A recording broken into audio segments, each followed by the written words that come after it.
The in-laws problem. According to Cambridge University psychologist Terri Apter, 3 out of 4 couples experience significant conflict with the in-laws. So chances are high that you are one of those 3 couples. I'm yet to meet a married girl who has in-laws and does not complain about them. Why are so many of them complaining? I thought there has to be something wrong with this system. And this is my analysis of the problem based on the examples that I have heard. Example number 1. A woman once told me, Rasika, my daughter-in-law does what she wants. She goes for parties. She also wears miniskirts. And I have no objection. I have given her all the freedom, and yet she does not behave well with me. And since I cannot keep my mouth shut, this is what I said to the lady. Your daughter-in-law is a free citizen of a free nation. Freedom is her birthright. Who exactly do you think you are to give her freedom? And that is problem number 1. Just because someone is married to your son does not make you their authority. Unless there is a change in this mindset, how can there be any improvement in the relationship? Example number 2. Again, a woman said to me, you know Rasika, this ex-person cooks for 10 people every day, and also she's not allowed to eat before her in-laws do. But she's managing it wonderfully. She's so courageous. When I heard this case, I thought I had time traveled to the 1600s.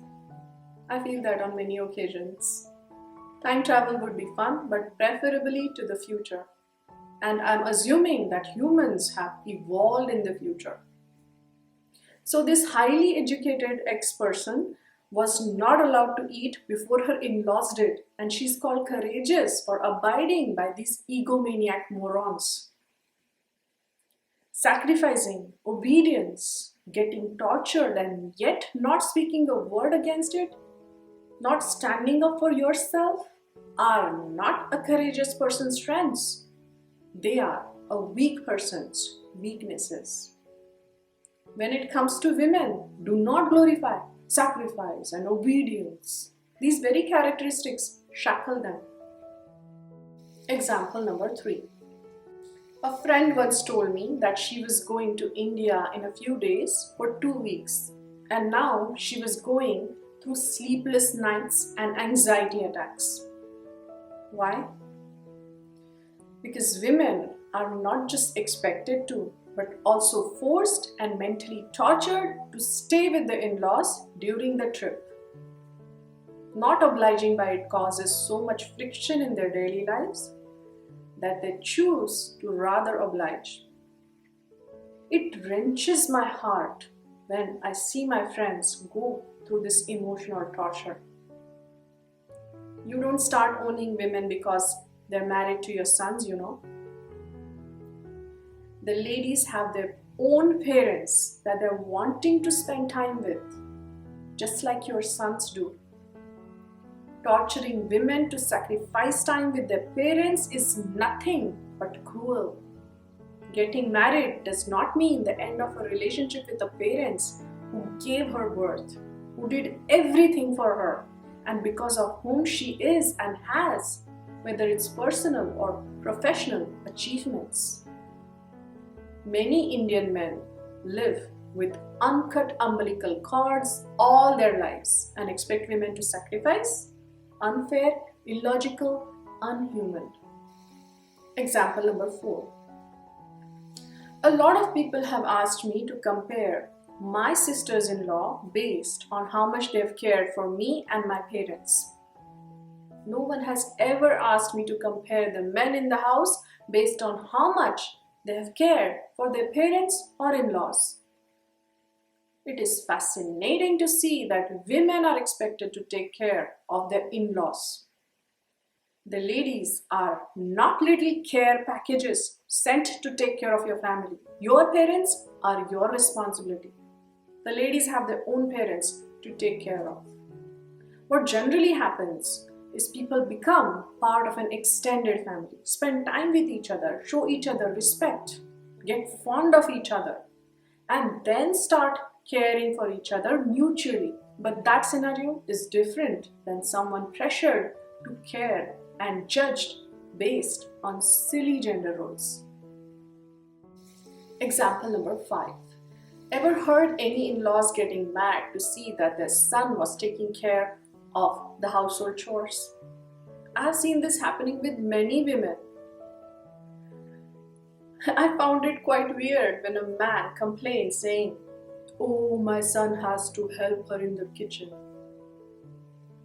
I said to him, "What you mean is household chores are her responsibility and the husband has to help her. They both have full-time jobs. They both own a house. They both together made kids. Tell me, how is it her job to take care of all of it? These tasks are their responsibilities together. He isn't helping her. He's just owning a fair share of his responsibilities." Another common expectation from women is that they will be friendly with every other person in their husband's family. Otherwise, they are called names. Arrogant, cold, unfriendly, someone with a bad attitude, headstrong, and the list goes on. This is basic logic, people, that many humans, irrespective of their gender, are introverts, shy, closed books. You need to earn their trust to be friendly with them. And before calling her names, have you thought of the possibility that you yourself might not be worth her friendliness? Stop name calling women. It just shows your idiocy and lack of understanding of human behavior. I have heard many more examples of women being observed, judged, criticized by their husband's family for being different, for following different customs, habits, traditions, gods, and at times for not following any. And I'm sure you've heard or worse, experienced such behavior. I have an advice for women. Stand up for yourself.